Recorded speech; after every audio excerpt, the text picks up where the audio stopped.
Connecting CSST corrugated stainless steel piping or tubing, piping, whatever name one would like to use, for natural gas purposes. And question, when one has this corrugated stainless steel, and the corrugated, you can see it has little ridges in it, which is great. And the beautiful thing about this versus the hard pipe, on the hard pipe, if you have a problem with it, you may have to go way back to change the fitting, to turn around to turn around and add a new pipe or a T or whatnot. But this particular pipe here, you can cut it. Say if you were back here, you could lop it off and put a T in here, a cut off. So it's great pipe. Now do keep in mind, if you go to buy this pipe, say at the plumbing supply house or something, and that's mostly who carries this kind of stuff, this particular pipe is good pipe, but don't be surprised if you get a sticker shock. So don't gripe at the guy at the counter. It's not his fault. Now, the reason you say, well, why is it so expensive? Well, this may be stainless steel, and this tubing is some type of tubing. I'm not certain. The experts can chime in, but somehow it may not have to be grounded like other pipe. But notwithstanding, so anyway, the topic is, how do we do it? Number one, you take a razor knife and you shim it back. Now I've cut too much back here. Over here a little bit more would have been more adequate, but just for an example's sake. So then you take this pipe here, and you have a piece of corrugated stainless steel. You have to use tube cutters. One thing to caution here, when using tube cutters, make sure they're sharp, good quality when you're cutting in these ridges, and let the tube cutter cut. Don't try to get in a hurry, because you'll bend it and mar it. So once you do this, you simply put this here. Then this particular kind, now there are different name brands. This particular kind here has 2 rings.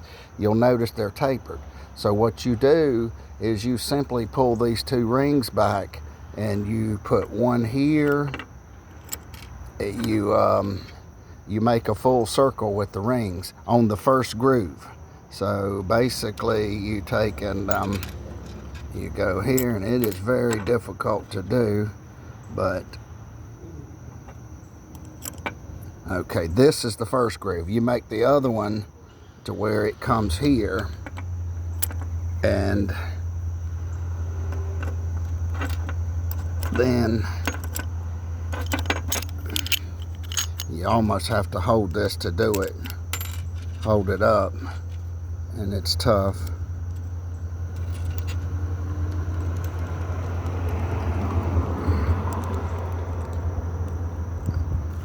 Okay, then we have something that looks similar to this. So then you pull your nut up very gingerly, and you pull your nut over the 2 rings. And the rings are on the first time. Then you take and you get this, and you simply thread it. And once threaded, you get it all the way up, and you can add pipe dope, I guess, if you like. That's totally up to one's discretion. But once you do this, just be careful and make sure your rings are on here, because you don't want it to leak. And then once you get it on here tautly, get everything connected, take a bottle of water with once you turn the gas back on, my opinion is, now do what you want to do, but this, take a bottle with maybe dish detergent or something, shake it up, and go to every fitting and spray, and make sure it doesn't bubble up like you were blowing a bubble as a bubble gum as a kid. If you do, then it needs to be tightened down or redone if it has a leak.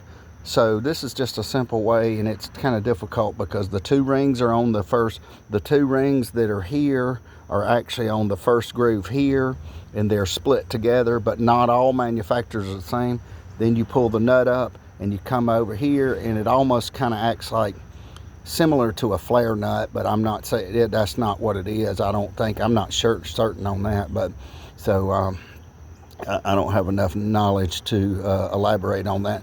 And so now, if you were hooking it up to hard pipe, You could get the 1/2 inch on the other side if you were using 1/2 inch, and you can simply put the pipe dope on it and put it in here. So now you can transition from CSST pipe, natural gas pipe, to hard pipe, that simply. Thank you for watching.